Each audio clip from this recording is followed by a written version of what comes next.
Hola, ¿cómo están? Bienvenidos a un nuevo video, esta vez hablando de en astronomía observacional de lo que son las coordenadas celestes. Cuando uno tiene una superficie, sea un plano, sea una esfera, sea lo que sea, normalmente para ubicar un punto específico en esta esfera se van a utilizar coordenadas. En el caso de la esfera terrestre, entonces vamos a tener lo que son las coordenadas geográficas. Estas coordenadas están dadas por dos tipos de líneas imaginarias pues, sobre el planeta, las cuales son primero los paralelos, que son las que cortan el planeta perpendicularmente al eje de rotación, y de las cuales el principal de ellos es el paralelo del ecuador o el paralelo cero, que es el único que es un círculo máximo, o sea, un círculo que tiene su centro en el centro de la esfera, y es el que divide el planeta entonces en dos hemisferios, hemisferio norte y el hemisferio sur. Por otro lado tenemos los meridianos. Los meridianos son semicircunferencias que van desde el polo norte hasta el polo sur de la Tierra. ¿Ya? De ellos, el meridiano principal o el meridiano de referencia es el meridiano de Greenwich, que es el meridiano que pasa exactamente por el observatorio de Greenwich, que corresponde al observatorio real de Inglaterra, y es a partir del cual pues se toma como referencia. En cuanto a las coordenadas geográficas, entonces tenemos la latitud, que es la distancia que separa a un punto desde el ecuador, tomándose pues desde el ecuador, pues a partir del ecuador, ya sea hacia el norte o bien sea hacia el sur. ¿Ya? Tantos grados de separación como haya de este. Por ejemplo, la ciudad de Medellín tiene 6 grados de separación desde el ecuador. La ciudad de Nueva York tiene alrededor de 45 grados de separación desde el ecuador. La ciudad de Londres tiene unos 52 grados de separación hacia el norte. Entonces normalmente uno nombra tantos grados de latitud norte o nombra la latitud positiva para el norte o negativa para el sur. Por ejemplo, el caso de Buenos Aires, por ejemplo, tiene 35 grados de latitud sur o menos 35 grados de latitud, y así sucesivamente para otras ciudades como Sydney, Melbourne o Santiago de Chile, así, ciudades que estén hacia el sur del ecuador. En cuanto a la longitud, es la distancia angular que se toma desde el meridiano de Greenwich y se toma hacia el este o hacia el oeste. Hacia el este positiva, hacia el oeste negativa, y tiene un valor de 180 grados hasta lo que se llama el meridiano internacional, que es el meridiano 180, donde comienzan pues las horas del día, donde empieza a tomarse pues el día. Entonces, similarmente, pues de manera similar a como sucede con las coordenadas terrestres, entonces tenemos también las coordenadas celestes. Si proyectamos el eje de rotación de la Tierra hasta tocar lo que es la esfera celeste, y aparte de eso también ubicamos pues las diferentes líneas como los paralelos, como los meridianos y el ecuador, y también ubicamos los distintos paralelos, entonces vamos a tener analógicamente a lo que sucede aquí en la Tierra, vamos también a tener unas coordenadas para determinar distintos puntos específicos que tenemos en la esfera celeste. Ahora, ¿para qué necesitamos las coordenadas celestes? Las coordenadas celestes son importantes para poder referenciar cualquier objeto que haya en el universo. Podemos referenciar con ellos nebulosas, cúmulos de estrellas, estrellas solas, sistemas planetarios, sistemas estelares, galaxias, etc. E inclusive para determinados momentos del año podemos también referenciar los planetas, la luna, el sol, etc. También le podemos asignar unas coordenadas determinadas. Esto nos ayuda a organizar entonces en la esfera celeste todo el inventario de objetos que hay en ella, pero aparte de esto nos van a permitir comunicar, determinar la posición de estos objetos y comunicarlo a otros observadores que se encuentren en otro lugar del planeta. Por ejemplo, en el caso de ver un cometa que uno pensaría que no esté ahí, poder decirle a observatorios profesionales, es que vi tal cosa, me parece que es un cometa y no encuentro ninguna relación de ellos en los catálogos, entonces a ver si ustedes determinan si es uno nuevo o si efectivamente ya existe.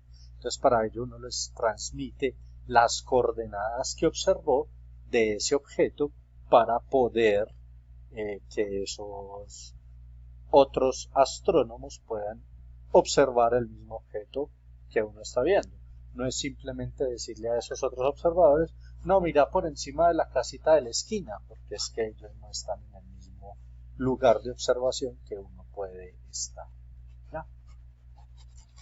Entonces, ¿cuáles son los sistemas coordenados? El sistema coordenado más natural que existe es el sistema que tiene como referencia a la vertical y el horizonte.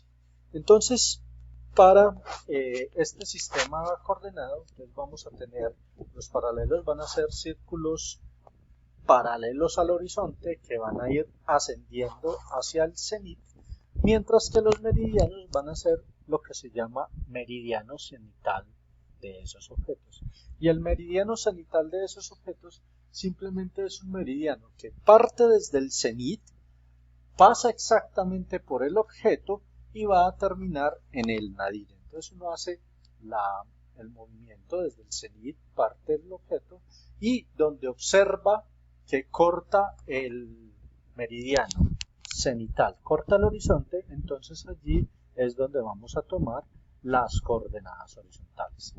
La primera de ellas es el azimut y se mide desde el sur cardinal hacia el oeste, dando la vuelta completa.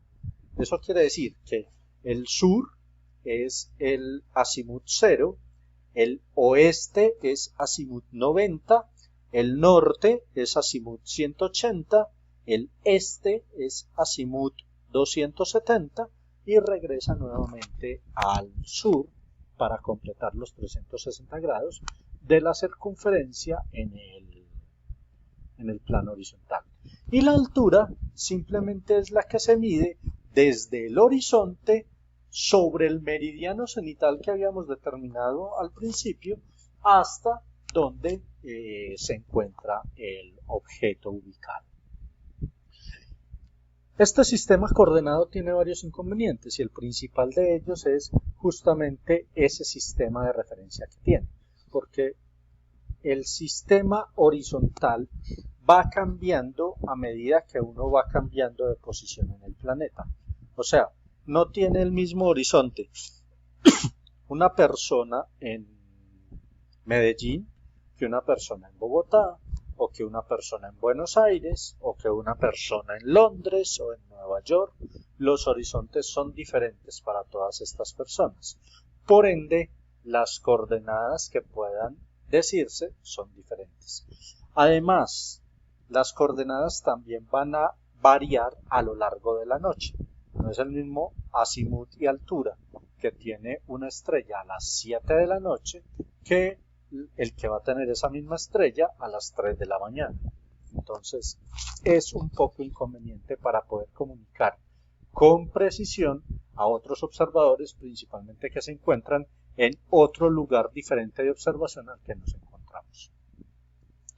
Entonces, para ello tenemos lo que se llaman las coordenadas ecuatoriales, las cuales ya usan el eje del mundo y el ecuador como referencia.